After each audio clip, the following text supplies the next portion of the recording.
For today's video, atong i-flex ang atong atomic card ato ning gamiton. Hi guys, it's me again, Maestrang Harang taga Bukid. So for today's video ni ato data og Jensen kay i-flex nato niya nga ato ang atomic card. Okay, habang wala pa ta sa groceryhan ato sang gilaag atong mga tating diri sa veranda sa dapit sa pasuri-suri lang in town. Actually, window shopping lang gid ani no kay wa pa man tay kwarta. Ang purpose lang diri is mag-grocery kay magpalit og bugas. Gamito nato ang ato ang atomic card. So ang atomic card is a credit card din siya no. Kana siya is under the AUB na siya. For me lang no, nindot yun siya na credit card kay wala kay maintaining balance diri. So igo lang ka mo fill up ani, i-download lang nimo ang iyang application sa Play Store, Atomi.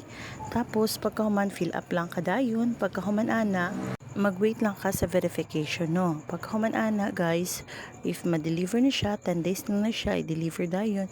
So muna kay credit line.